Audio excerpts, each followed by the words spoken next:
മന്ദാകിനിയോ അല്ലാതെ വേറെ എങ്ങനത്തെ റോൾസ് ആണെങ്കിലും വേറെ ഒരു ക്യാരക്ടർ ആയിരുന്നു. അപ്പൊ അതിലൊക്കെ വ്യത്യസ്തമായിട്ടാണ് ഇതിലെ കഥാപാത്രം.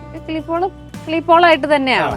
അപ്പം വളരെ ഫ്രണ്ട്ലി ആയിട്ടുള്ള ഒരാളാണ്. പുള്ളിയുടെ എനർജിയാണ് മെയിൻ ആയിട്ട് പറയാനുള്ളത്. അൽത്താഫ്കയുടെ കൂടെ അഭിനയിക്കാന്ന് പറയുന്നത് എൻ്റെ ഭയങ്കര എളുപ്പമുള്ളൊരു പരിപാടി പോലെയാണ്. എൻ്റെ പേരിൽ അറിയപ്പെടാൻ പുള്ളിക്കാരി ആഗ്രഹിക്കുന്നുമില്ല. She doesn't deserve it all. She deserves more as in അങ്ങനെ അത്രയും ടാലന്റഡ് ആയിട്ടുള്ള ഒരാളാണ്. സ്ഥിര വരുമാനം കിട്ടുന്ന ഒരു സെക്യൂർ സാധനം നമുക്ക് സിനിമയിൽ എന്തായാലും ഉണ്ടാവില്ല. നമ്മളെപ്പോഴും ഒരു ടെൻഷനിലായിരിക്കും, ആ വർക്ക് വരുമോ ഇല്ലേ, വർക്ക് വന്നില്ലെങ്കിൽ എന്ത് ചെയ്യും. ഞാൻ വളരെ കുഞ്ഞിലേ ആയിരുന്നല്ലോ സിനിമയിലേക്ക് വരുന്നത്. കുഞ്ഞിലെന്ന് വെച്ചാൽ ഫസ്റ്റ് ഇയർ സെക്കൻഡ് ഇയർ പഠിക്കുമ്പോൾ.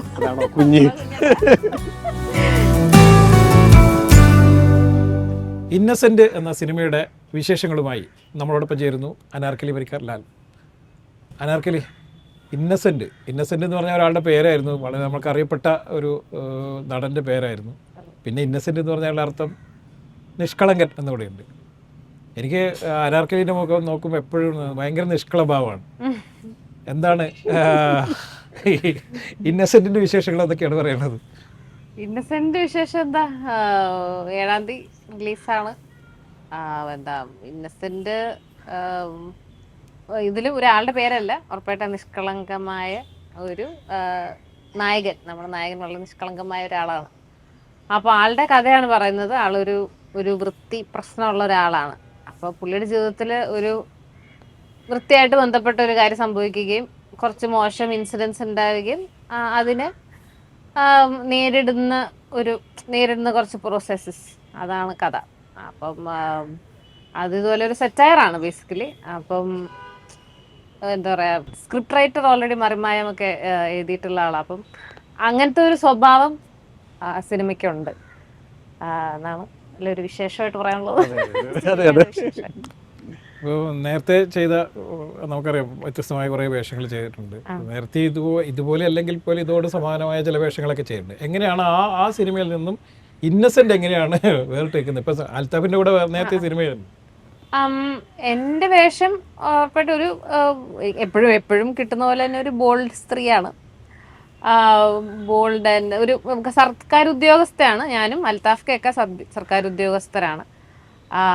അപ്പം ഞാൻ നേരത്തെ പറഞ്ഞ പോലെ പുള്ളിയുടെ ജീവിതത്തിൽ ഉണ്ടാവുന്ന ഒരു പ്രശ്നം. അപ്പൊ അതിനായിട്ട് എന്നെ കാണാൻ വരികയും അങ്ങനെ നമ്മൾ കണക്ട് ആവുന്ന കുറച്ച് സന്ദർഭങ്ങളാണുള്ളത്.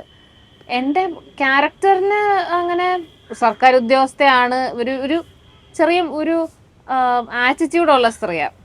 നമ്മൾ കണ്ടിട്ടുണ്ടാവും സർക്കാർ ഉദ്യോഗസ്ഥർക്കുള്ള ഒരു മിഡിൽ ക്ലാസ് ഒരു കോൺഫിഡൻസ് ഉണ്ടല്ലോ. കോൺഫിഡൻസ് ഒരു എന്താ പറയുക, നമ്മള് വളരെ സിമ്പിൾ ആയിട്ട് ഒരു മൊടയുണ്ടല്ലോ അവർക്ക്. അപ്പൊ അതൊക്കെ ഉള്ള ഒരു സ്ത്രീ. ബേസിക്കലി ഒരു പാവങ്ങളായിരിക്കും അവര്, പക്ഷെ മേ ബി അത് അവരുടെ ജീവിതമായിരിക്കും അവരങ്ങനെ ആക്കുന്നത്, അല്ലെങ്കിൽ അവരുടെ ജോലിയായിരിക്കും, എന്തായാലും എനിക്കറിയില്ല. പക്ഷെ അങ്ങനത്തെ ഒരു സ്വഭാവമുള്ള ഒരു സ്ത്രീയാണ്. ഭയങ്കര അഡമെന്റ് ആണ്, ഒന്നും അങ്ങനെ വിട്ടുകൊടുക്കില്ല. അങ്ങനെ മറ്റേ സ്ട്രെയിറ്റ് ഫോർവേഡ് ആയിട്ടുള്ള ഒരു സ്ത്രീയാണ്. അപ്പം മന്ദാകിനിയോ അല്ലാതെ വേറെ എങ്ങനത്തെ റോൾസ് ആണെങ്കിലും വേറെ ഒരു ക്യാരക്ടർ ആയിരുന്നു. അപ്പൊ അതിലൊക്കെ വ്യത്യസ്തമായിട്ടാണ് ഇതിലെ കഥാപാത്രം. കാവ്യ എന്നാണ് കഥാപാത്രത്തിന്റെ പേര്. എന്താ നിങ്ങളുടെ ക്യാരക്ടർ? അതങ്ങനെ പറയാൻ ഭയങ്കര വലിയ ക്യാരക്ടർ പരിപാടി ഒന്നുമല്ല, ചെറിയ ക്യാരക്ടർ പരിപാടിയാണ് ചെയ്തേക്കണത്. അപ്പം സിനിമ പറഞ്ഞ പോലെ മൊത്തത്തിലൊരു ഹ്യൂമർ ഫൺ ആയിട്ടുള്ള പടമാണ്. അപ്പം അൽത്താഫ് ജോമോനൊക്കെ ഭയങ്കര എന്താ പറയുക, മെയിനായിട്ട് അവരാണ് ഈ പടത്തിൻ്റെ മെയിൻ ലീഡ്സ് പരിപാടി. അനാർക്കലി പിന്നെ ഒരുപാട് ആർട്ടിസ്റ്റുകളുണ്ട്. ഇപ്പം ഇതിനെ പോലെ വലുതും ചെറുതായ ഒരുപാട് ക്യാരക്ടേഴ്സ് ചെയ്ത ഒരുപാട് ആൾക്കാരുണ്ട്. അപ്പം അതിൽ ഒരു ചെറിയ ക്യാരക്ടർ ഞാനത് ചെയ്തിട്ടുണ്ട്. പിന്നെ ഡയറക്ടർ സതീഷ് ചേട്ടൻ നമ്മുടെ ഫ്രണ്ടാണ്, അതുകൊണ്ടാണ് നമ്മളിവിടെ വന്നിരിക്കുന്നത്. അപ്പം അങ്ങനെ ഭയങ്കര ഈ പറഞ്ഞ ഒരു ഫുഡ് സേഫ്റ്റി ഓഫീസർ നടക്കുന്ന ആവശ്യത്തിനായിട്ട് കാണാൻ വരുന്ന ഒരു ക്യാരക്ടർ പരിപാടി. അപ്പം അവിടെ കുറെ പ്രശ്നങ്ങളുണ്ടെങ്കിൽ ഒരു പ്രശ്നമാണ് ഞാൻ അങ്ങനെ ഒരു ക്യാരക്ടർ പരിപാടി. അങ്ങനെ തന്നെയാണ് ഇപ്പൊ നമ്മുടെ അൽത്താഫ്ക ഒരു ടൗൺ പ്ലാനിങ് കമ്മിറ്റി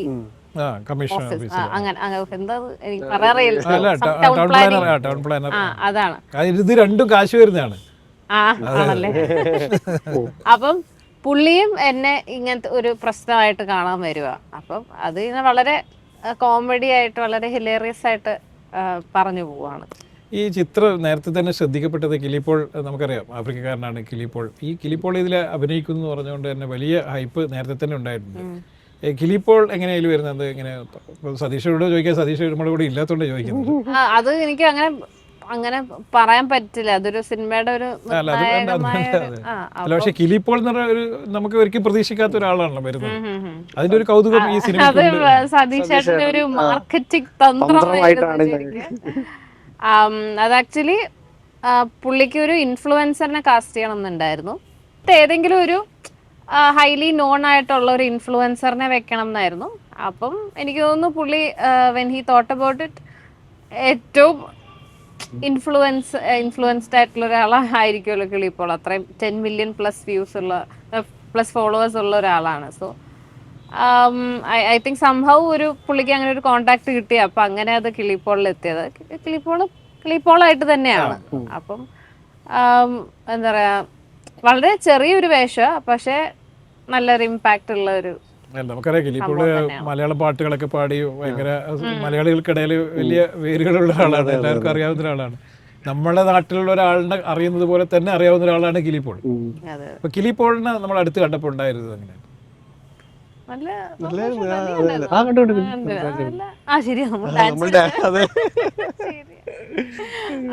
നല്ല എന്താ പറയാ, വളരെ എനർജറ്റിക് ആയിട്ടുള്ള ഒരാളാ.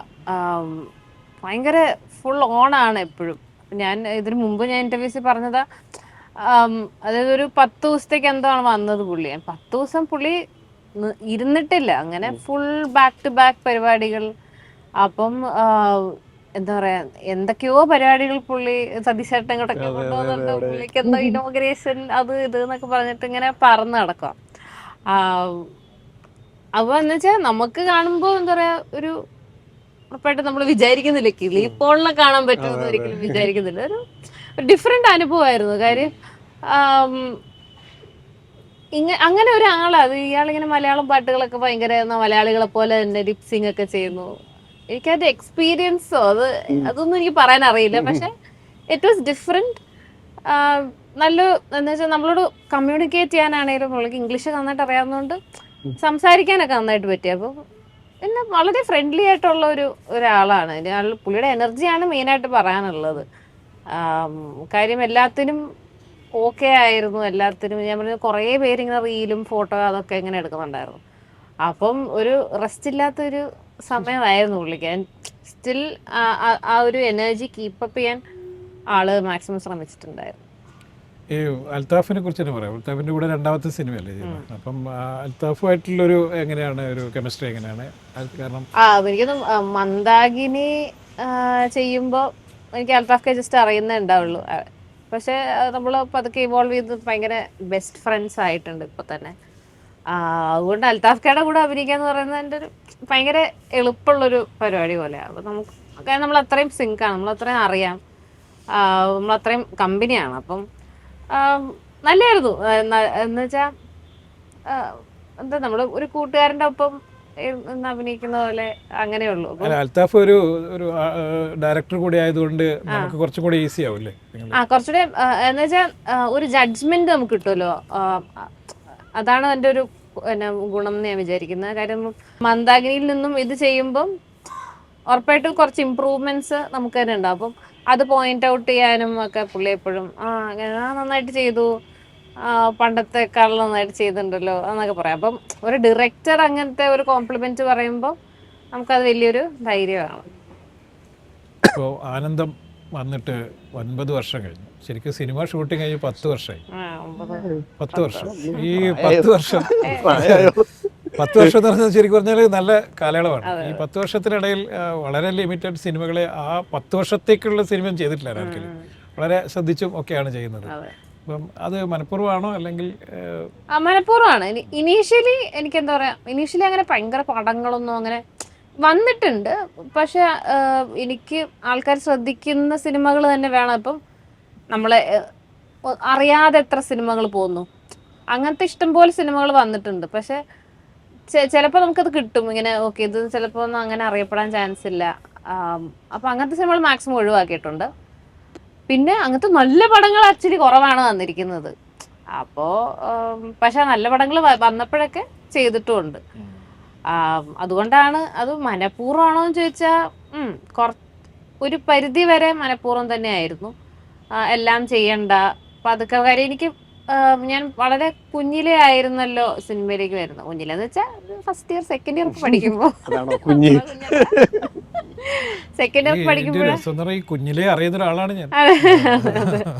അപ്പൊ ഒരു സെക്കൻഡ് ഇയർ ഒക്കെ പഠിക്കുമ്പോഴാണ് സിനിമയിലേക്ക് വരുന്നത്. അപ്പം അന്ന് ട്രിവാൻഡ്രത്ത് പഠിക്കായിരുന്നില്ലേ? ട്രിവാൻഡ്രത്ത് പഠിക്കാൻ. അപ്പം ഈ പഠിക്കാൻ ഉണ്ടായിരുന്നു. എന്താ പറയാ, പിന്നെ അതിനുശേഷം ഞാൻ വേറെയും സീരിയസ് ആയി സിനിമ കാണണം എന്ന് വെച്ച് വന്നല്ലോ. ഇല്ല അങ്ങനെ വന്നല്ല. അപ്പം അതങ്ങനെ അതിലേക്ക് കടന്നു. അതുകൊണ്ടാണ് സിനിമയിൽ അങ്ങനെ ഫോക്കസ്ഡ് അല്ല. പിന്നെ ഞാൻ എൻ്റെ ഭാഗത്തുനിന്നും അങ്ങനെ അധികം ട്രൈ ഒന്നും ചെയ്യുന്നില്ലായിരുന്നു. നല്ല പ്രോജക്ട്സിലേക്ക് പോകാനായിട്ടൊന്നും അങ്ങനെ ട്രൈ ചെയ്യുന്നില്ല. ഇനീഷ്യലി എനിക്ക് ഇതിന്റെ പ്രോസസ്സ് എന്താന്ന് ഇപ്പോഴും വലിയ പിടിയൊന്നുമില്ല. പക്ഷെ എങ്ങനെയാണ് പ്രോസസ്സ് ഇപ്പം ഞാൻ കണ്ടിട്ടുണ്ട് എൻ്റെ കുറെ ഫ്രണ്ട്സൊക്കെ അവർ അതിനുവേണ്ടി ട്രൈ ചെയ്യുന്നതും ചാൻസ് ചോദിക്കുന്നതും കോണ്ടാക്ട്സ് ഉണ്ടാക്കാൻ ശ്രമിക്കുന്നതൊക്കെ. ഞാൻ ആ കാര്യത്തിൽ കുറച്ച് പുറകിലോട്ടാ. ഞാൻ വിചാരിക്കുന്നത് സിനിമ വന്നോളൂ. പക്ഷെ അങ്ങനെയല്ല. നമ്മൾ അങ്ങോട്ട് അപ്രോച്ച് ചെയ്താലേ പ്രോബ്ലി സിനിമകൾ വരുള്ളൂ. അതെനിക്ക് ഇനീഷ്യലി അറിയത്തില്ലായിരുന്നു. അപ്പോൾ ഞാൻ വിചാരിച്ചാൽ പടം വരും. പക്ഷെ ഞാൻ നോക്കുമ്പോൾ പടമൊന്നും വരുന്നില്ല. പക്ഷെ പറഞ്ഞൊരു ഫിൽറ്റേർഡ് ആയിട്ട് നല്ല സിനിമകൾ വരുന്നുണ്ടായിരുന്നു. പക്ഷേ സുലേഖ മനസ്സിൽ കഴിഞ്ഞപ്പോഴാണ് എനിക്ക് അതിൻ്റെ ഒരു നാക്ക് കിട്ടിയത്.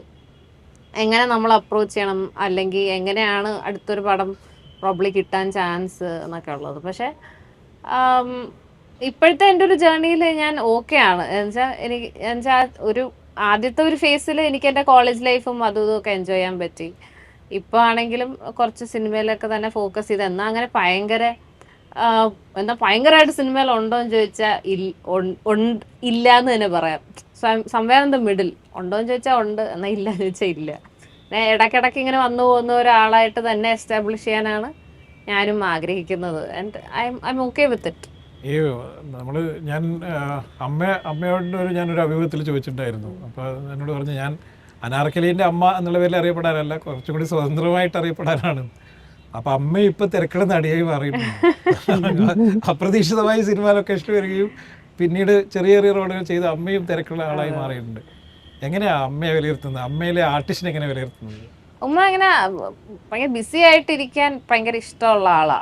അപ്പം എന്നുവെച്ചാൽ അത് ഞാൻ എൻ്റെ ചെറുപ്പം മുതലേ കാണുമ്പോൾ ഹൗസ് വൈഫ് ആയിരുന്ന സമയത്ത് പോലും ആളെന്തൊക്കെയോ പാരലലി ഇങ്ങനെ ചെയ്തുകൊണ്ടിരിക്കുന്നുണ്ട്. അപ്പം ഉമ്മ ഇങ്ങനെ എന്താ പറയുക, ഇപ്പം ഉമ്മ ഒരു സിനിമ ചെയ്തു കഴിഞ്ഞാൽ സിനിമ മാത്രമല്ല, ഇങ്ങനെ ഷോർട്ട് ഫിലിംസ് ഒക്കെ ചെയ്യും. ഉണ്ണിലാലിൻ്റെ കൂടെ ഒക്കെ അഭിനയിച്ചിട്ടുണ്ട് ഷോർട്ട് ഫിലിംസിലൊക്കെ.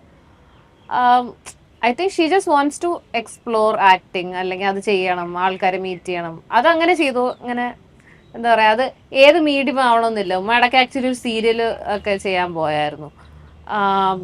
അപ്പോൾ അങ്ങനെ എന്തിനും ഓക്കെയാണ്. പക്ഷെ എനിക്കൊന്ന് ആ ഒരു പുള്ളിക്കാരിക്ക് മേ ബി തോന്നുന്നുണ്ടാവും, എന്താ ഒരു നല്ല പ്രായത്തിൽ ഇതൊന്നും ചെയ്യാൻ പറ്റിയില്ല, അപ്പം ഇനി ചെയ്യാം. അപ്പം ഇനി ചെയ്യുമ്പോൾ അത് മാക്സിമം ചെയ്യുക. റിഗ്രറ്റ് ഉണ്ടാവരുതല്ലോ ലൈഫിൽ നിന്ന് ആഗ്രഹക്കാരി. ഒരു ഹൗസ് വൈഫ് ആയിരുന്നല്ലോ ഒരു കുറേ നാൾ. അപ്പോൾ അത് കഴിഞ്ഞപ്പോൾ പുള്ളി ഇങ്ങനെ ഓക്കെ, ഇനി എല്ലാം ചെയ്യാം, എല്ലാം പിടിക്കാം എന്നുള്ളൊരു മൈൻഡിലാണ്. അപ്പോൾ അതുകൊണ്ടായിരിക്കും ഉറപ്പായിട്ടും അങ്ങനെ എൻ്റെ പേരിൽ അറിയപ്പെടാൻ പുള്ളിക്കാരി ആഗ്രഹിക്കുന്നുമില്ല. She doesn't deserve it all. She deserves more as in അങ്ങനെ അത്രയും ടാലൻറ്റഡ് ആയിട്ടുള്ള ഒരാളാണ്, അത്രയും നല്ല കാഴ്ചപ്പാടുകളുള്ള ഒരാളാണ്. അപ്പം ആളുടേതായ ഒരു സാധനം ബിൽഡ് ചെയ്തെടുക്കണം എന്നുള്ളത് പുള്ളിക്കാരിയുടെ വലിയൊരു ആഗ്രഹമാണ്. അല്ല, അമ്മ ശരിക്കും ഒരു ആക്ടിവിസ്റ്റ് കൂടിയാണ്. സോഷ്യൽ മീഡിയയിൽ വളരെ കൃത്യമായ നിലപാടുകളും ഒക്കെ ഉള്ള ആളാണ്. അതെ അതെ. അനാർക്കലി അങ്ങനെ ഒരു നിലപാടുകൾ സ്വീകരിക്കാറുണ്ടോ? നിലപാടുകളൊക്കെ ഉണ്ട്, പക്ഷെ നമുക്ക് എല്ലാ നിലപാടുകളൊന്നും അങ്ങനെ പ്രഖ്യാപിക്കാൻ പറ്റാറില്ല. നമ്മൾ അങ്ങനെ ഒരു സ്പേസിലല്ലല്ലോ നിൽക്കുന്നത്. അപ്പം മാക്സിമം നമ്മുടെ നിലപാടുകളൊക്കെ പറയാറുണ്ട്. നമ്മളും എന്നെയും കൂടെ സേഫായിട്ട് നിർത്തിയിട്ടല്ലേ, എൻ്റെ ഫാമിലിനെയും കൂടെ സേഫായിട്ട് നിർത്തിയിട്ടുള്ള നിലപാടുകൾ പറയാൻ ശ്രമിക്കും. ഈ അനാർക്കലിക്ക് മുന്നേ സിനിമയിൽ വന്ന അനാർക്കലിന്റെ ചേച്ചിയായിരുന്നു, ബാലതാരമായിട്ടൊക്കെ അഭിനയിച്ചാണ്, മമ്മൂക്കാൻ്റെ കൂടെയൊക്കെ അഭിനയിച്ചത്. പിന്നീട് ചേച്ചി ക്യാമറക്ക് പുറകിലേക്ക് പോയി. ശരിക്കും ആനന്ദത്തിൽ വരുന്നത് ചേച്ചി ത്രൂ ആയിരുന്നല്ലോ സിനിമയിലേക്ക് വരുന്നത്. ചേച്ചി ഇപ്പം സിനിമയിൽ വരുന്നുണ്ടോ? എന്താണ്, എങ്ങനെയാണ്? ഇല്ല, പുള്ളിക്കാരി വേറൊരു മൂടാ. എന്ന് വെച്ചാൽ ഷീ വാണ്ട്സ് ടു എന്താ പറയുക ഭയങ്കര കാമൊക്കെ ആയിട്ട് ഇരിക്കാൻ ആഗ്രഹിക്കുന്ന ആളാണ്. എന്ന് വെച്ചാൽ ഇപ്പോൾ ഒരു ആഡ് ഏജൻസിയിലാണ് വർക്ക് ചെയ്യുന്നത്. എന്ന് വെച്ചാൽ സിനിമയിൽ വരുമ്പോൾ ഒരു സ്ട്രെസ് ഉണ്ടല്ലോ സിനിമയിൽ, ഒരു ആ അനിശ്ചിതാവസ്ഥ നമുക്കൊരു സ്ട്രെസ് തരുന്നുണ്ട് എപ്പോഴും. ക്രിയേറ്റീവ് ആയിട്ടുള്ള എല്ലാ ആൾക്കാർക്കും ഉണ്ടാവുന്നതാണെന്ന്. ഒരു സ്ഥിര വരുമാനം കിട്ടുന്ന ഒരു സെക്യൂർ സാധനം നമുക്ക് സിനിമയിൽ എന്തായാലും ഉണ്ടാവില്ല. നമ്മളെപ്പോഴും ഒരു ടെൻഷനിലായിരിക്കും, ആ വർക്ക് വരുമോ ഇല്ലേ, വർക്ക് വന്നില്ലെങ്കിൽ എന്ത് ചെയ്യും. അപ്പോൾ എനിക്ക് തോന്നുന്നു she wants to be in a very peaceful calm place. അതിലാണ് പുള്ളിക്കാരി കംഫർട്ടബിൾ. സിനിമ ഇഷ്ടമാണ്, പ്രോബ്ലം എപ്പോഴും ചെയ്യുമായിരിക്കും, പക്ഷെ റൈറ്റ് നൗ അങ്ങനത്തെ ഒരു സ്പേസിലാണ്. അപ്പോൾ ചിലപ്പോൾ വരുമായിരിക്കും, വരാതിരിക്കാം. പക്ഷെ സ്ക്രിപ്റ്റൊക്കെ നന്നായിട്ട് എഴുതും ആള്, നല്ല സ്ക്രിപ്റ്റുകളൊക്കെ എഴുതാൻ. സിനിമയിൽ അസിസ്റ്റന്റ് ഡയറക്ടറായിട്ട് വർക്കും ചെയ്തിട്ടുള്ള ആളായിരുന്നു. പക്ഷെ ഈ ഒരു അനിശ്ചിതാവസ്ഥ ആയിരിക്കണം, എന്നാൽ കുറച്ചാൾ ബ്രേക്ക് എടുക്കാം, കുറച്ച് കഴിഞ്ഞിട്ട് സിനിമയിൽ നമുക്ക് എപ്പോൾ വേണമെങ്കിലും വരാമല്ലോ. So now she is in the other stage. എന്താ അടുത്ത പ്രൊജക്റ്റുകളൊക്കെ എങ്ങനെയാണ്? എൻ്റെ വല എന്ന് പറഞ്ഞിട്ടുള്ളൊരു പടം, അതിൻ്റെ ഷൂട്ട് തുടങ്ങാൻ പോവാ. അതാണ് അടുത്ത പ്രോജക്റ്റ്. വേറെ വേറെ സോണി ലിവിൻ്റെ ഒരു വെബ് സീരീസ് ചെയ്തിട്ടുണ്ടായിരുന്നു. അതും റിലീസ് എപ്പോഴാണെന്ന് അറിയില്ല, നെക്സ്റ്റ് ഇയർ പ്രോബബ്ലി. ഈ മന്ദാകിനിയൊക്കെ ഭയങ്കര ശ്രദ്ധിക്കപ്പെട്ട സിനിമയാണ്, വളരെ വ്യത്യസ്തമായ ഒരു ക്യാരക്ടറായിരുന്നു. അപ്പോൾ അത്തരത്തിലുള്ള കുറച്ചും കൂടി ശ്രദ്ധേയമായ ചില വേഷങ്ങളും കൂടി കിട്ടാൻ ആഗ്രഹിക്കുന്നില്ലേ ശരിക്കും? പിന്നെ ആഗ്രഹിക്കുന്നുണ്ട്. പിന്നെന്താ, ഞാൻ നേരത്തെ പറഞ്ഞല്ലോ, പണ്ടൊന്നും അങ്ങനെ ശ്രമിക്കുന്നുണ്ടായില്ല. ഇപ്പൊ കുറച്ചുകൂടെ ശ്രമിക്കുന്നുണ്ട്, നല്ല വേഷങ്ങൾ വരാനായിട്ട് കോണ്ടാക്ട്സ് ബിൽഡ് ചെയ്യാനൊക്കെ ശ്രമിക്കുന്നുണ്ട്. വരുവാണെങ്കിൽ വരട്ടെ. എങ്ങനെയുണ്ടായിരുന്നു ഇതിന്റെ സെറ്റൊക്കെ എങ്ങനെ ഉണ്ടായിരുന്നു? ഇത് സഹതാരങ്ങളൊക്കെ ആയിട്ടുള്ളൊരു ഇന്നസെന്റിൽ ആക്ച്വലി കുറേ ക്യാരക്ടേഴ്സ് ഉണ്ട്, കുറേ ഇങ്ങനത്തെ ചെറുതും വലുതും ആയിട്ടുള്ള ഇഷ്ടംപോലെ ക്യാരക്ടേഴ്സ് ഉണ്ട്. അപ്പം എനിക്ക് കോമ്പിനേഷൻസ് ഭയങ്കര, ഇപ്പം അൽത്താഫ് കേട്ടും ഒക്കെ ഇവനായിട്ടുണ്ടായിരുന്നു, അങ്ങനെയൊക്കെ ഉണ്ടായിരുന്നുള്ളൂ. അപ്പം ലൈക്ക് ക്യാരക്ടേഴ്സിനെ പറ്റി പറയുകയാണെങ്കിൽ അസീസ്ക്ക് ഉണ്ട്, നോബി ചേട്ടനുണ്ട്, വിനീത് തട്ടിലുണ്ട്, നമ്മുടെ സുജിത് ഭക്തനുണ്ട്, പിന്നെ കൊറേ പേരുണ്ട്, മറ്റേ തീരില്ല അങ്ങനെ അത്ര ഒരുപാട് പേരുണ്ട്. സതീഷ് ചേട്ടൻ ഇങ്ങനെ ഒരു ചാനൽ ആയിട്ട് ബന്ധപ്പെട്ടിരുന്ന ഒരാളായത് കൊണ്ടാണോ ചേട്ടൻ അപ്പം അതായത് പുള്ളിയുടെ കോണ്ടാക്ട്സ് ഉപയോഗിച്ചിട്ട് മാക്സിമം ആർട്ടിസ്റ്റുകളെ ഇതിലൊരു കൊളാബറേറ്റ് ചെയ്യാൻ ശ്രമിച്ചിട്ടുണ്ട്. ആൻഡ് അത് തന്നെയാണ് എനിക്കൊന്ന് സിനിമയുടെ വളരെ സാധാരണ ഒരു സിനിമ, സാധാരണപ്പെട്ട ഒരു സിനിമയാണ്, ഒരു കുഞ്ഞു സിനിമയാണ്. അപ്പം അതിൽ തന്നെ ഇപ്പം ഈ പറഞ്ഞ കുറെ എല്ലാ ആർട്ടിസ്റ്റുകളും ഉള്ളത് കൊണ്ട് തന്നെ ഒരു ഫാമിലി ഓഡിയൻസിന്, എസ്പെഷ്യലി ടെലിവിഷനൊക്കെ സ്ഥിരമായി കാണുന്ന ചാനൽസ് സ്ഥിരമായി കാണുന്ന ആൾക്കാർക്ക് എന്താ പറയുക ഭയങ്കര റിലേറ്റ് ചെയ്യാൻ പറ്റുന്ന ഒരു സിനിമയായിരിക്കും. അത് നമ്മൾ എല്ലാ ദിവസവും TV കാണുന്ന ആൾക്കാരാണല്ലോ സിനിമയിലുള്ളത് എന്നുള്ളൊരു ഫാക്ടർ കൊണ്ട് തന്നെ കുറെ കൂടെ റിലേറ്റബിൾ ആവാൻ ചാൻസ് ഉണ്ട്. ഇവരെയൊക്കെ നമ്മൾ എന്താ പറയുക, എനിക്കൊന്നും ഇപ്പം നോബി ചേട്ടനൊക്കെ ആണെങ്കിലും നമ്മൾ ഈ സ്ഥിരം ഓൾറെഡി അവരൊരു കോമഡി ചെയ്യുന്ന ആൾക്കാരായതുകൊണ്ട് തന്നെ നമുക്ക് ഭയങ്കര ഇഷ്ടമായിരിക്കും ഇവരെ ഭയങ്കര എന്താ പറയുക, നമ്മുടെ ഭയങ്കര ക്ലോസ് ടു ഹാർട്ടായിട്ടുള്ള ആൾക്കാരാണ് ഇവരെല്ലാവരും. കാര്യം നമ്മളെ സ്ഥിരം എങ്ങനെ ചിരിപ്പിച്ചുകൊണ്ടിരിക്കുന്നത്. എൻ്റെ ചെറുപ്പം മുതലേ ഞാൻ ഇവരെ കാണുന്നതാണ്. അപ്പോൾ ഇവരുടെ കൂടെ അഭിനയിക്കുക, ഇവരുടെ കൂടെ ഇപ്പം നമ്മൾ ലാസ്റ്റ് ഒരു ഇന്റർവ്യൂ ഇവരുടെ കൂടെ ചെയ്തിട്ടുണ്ടായിരുന്നു. അപ്പം ആ സമയത്തൊക്കെ ഭയങ്കര രസമാണ് ഇവരുടെ കൂടെ ഇരുന്ന് നമുക്ക് കോമഡി പറയാൻ പറ്റുക, ഇവരുടെ ലൈവായിട്ട് ഇവരുടെ കോമഡിയൊക്കെ കേൾക്കുക എന്ന് പറയുന്നത് എന്താ പറയുക, നമ്മുടെ ചൈൽഡ്ഹുഡ് ഡ്രീം കം ട്രൂ പോലെയാണ്. കാര്യം നമ്മൾ വിചാരിക്കുന്നില്ലല്ലോ ചെറുപ്പത്തിൽ ഇവരെയൊക്കെ കാണുമ്പോൾ ഇവരോട് ഇരിക്കാൻ പറ്റുമെന്നൊക്കെ. അപ്പം അത് തന്നെ ആയിരിക്കും സിനിമ കാണുന്ന ആൾക്കാർക്കും ഫീൽ ചെയ്യാൻ തോന്നുന്നു. ഓക്കെ, എന്തായാലും ഇന്നസെന്റ് നിഷ്കളങ്കതയോട് തന്നെ ജനങ്ങളുടെ ഇടയിലേക്ക് കയറട്ടെ, വലിയ വിജയമാവട്ടെ. എല്ലാവിധ വിജയാശംസകളും. നന്ദി. Thank you.